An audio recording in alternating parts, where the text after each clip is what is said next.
Hey guys, welcome back, my loves, to the Healing Seat with Monique, where silence breaks, truth rises, and healing begins.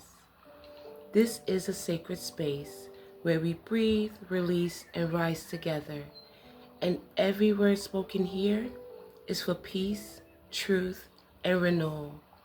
So, guys, take a deep breath, get comfortable, and let's talk truth, heart to heart. So guys, for 12 years, I thought I was so in love. But it wasn't love. It was control, spiritual bondage, and mental warfare disguised as affection. In this episode, I will reveal the truth behind the man who claimed God sent him only to slowly strip me of my voice, my light, and my identity. I'm not just telling a story, I'm naming the manipulation, the isolation, and the trauma he created while calling it love. If you have ever questioned your worth inside a relationship that felt more like prison than partnership, this one is for you, my love. Let's get started. In the very beginning of our relationship, Robert, he was drawn to my light, my beauty, my strength, my nurturing spirit. He felt seen by me in ways he never had before. There may have been a flicker of real emotion, but it was shallow, not rooted in truth because he never came with pure intentions. He saw my love as something to consume, not to cherish.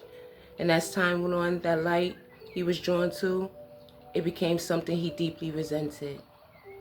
He envied my goodness, my power, and he began to feel like he could never measure up, so he tried to tear me down. And what started with charm turned into a cycle of sex, lies, and manipulation and spiritual warfare. Nothing was sacred to him. Everything became performative and emotionally violent. Robert wasn't just toxic, he was sent spiritually and physically to destroy me. He was on assignment, not by God, but allowed by God to awaken me.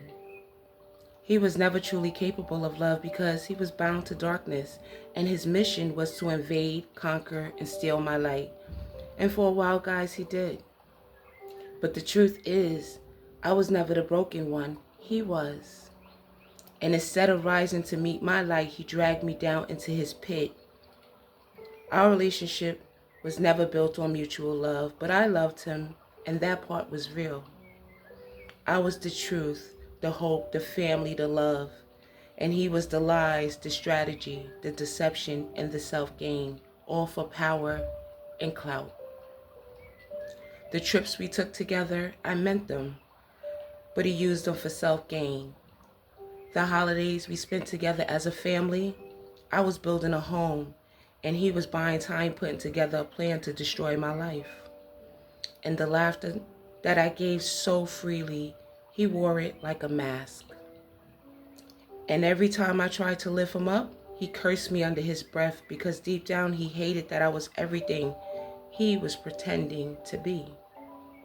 His outer image was crafted to disarm, but his eyes always told a different story, one of secrets, manipulation, and quiet rage. He was never confused. He knew who he was, what he carried, what he was doing. Charm was his camouflage. Robbie walked into my life on assignment, not sent by God, but allowed as part of my spiritual awakening. And here's the truth, I survived him, and I birthed light from his shadow. I rose while he fell deeper into the pit he dug for me. He was connected to people who marked me spiritually, emotionally, and financially. He came up with a plan to isolate me, exploit my child, and profit from my pain. And even through the silence, even through the insurance, I loved my killer and didn't even know it, guys. But divine justice always has the last say. And despite everything Robert did to me, he did start to feel real emotions for me, but I call it conflicted attachments. Robert started to panic, especially when he saw me rising out of his reach. There were moments when my prayers made him uncomfortable, when my presence convicted his demons. He didn't stay because he loved me. He stayed because he feared what I would become without him. So he tried to dim me, but my light became brighter. So he tried to curse me, but I became blessed. Robert never knew how to love me because he didn't love himself. And I gave him love that he wasn't even worthy of. And that's why he tried to destroy it, because I was real and he was a shadow. But my light overcame his darkness. The first words out of Robert's mouth were, God told me to stop and talk to you because God had sent him to me. At the time, I thought it was confirmation maybe. But now I know it was a spiritual violation from the start. God told me too is how the enemy creeps in when you are vulnerable. It's the weaponization of God's name. Robert, he cloaked himself in God to gain my trust. That wasn't divine guidance. That was a counterfeit spirit, a lying tongue, a demonic mission disguised as love. And the fact that I was on the phone with Shakima at that very moment, that wasn't a coincidence either. She was spiritually positioned to witness the trap, and still she said nothing. She too was a part of the setup. But we'll talk about her in the next episode. My loves, the real truth is that when darkness wants to gain trust quickly, it will wear God's name like perfume. Robin knew leading with the divine would lower my guard because I walk in spirit. God didn't send him. God tried to warn me, but his voice came disguised as my own. This isn't my fault, and I'm not foolish. I was targeted because of my calling, because of my heart, because my heart is pure enough to believe in love, and that's what made me powerful. Guys, I want you to stay tuned for episode 7, when we will discuss Shakima, my best friend of 30 years, and her role she played in trying to destroy my life with the man who tried to erase me.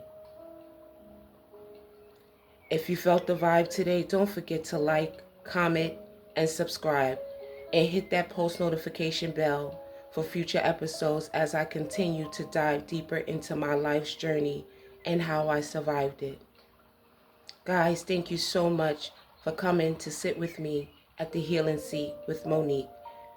And remember, healing is a journey, not a race.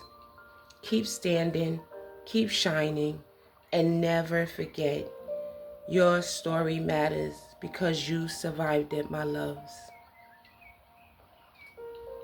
Love and peace, always.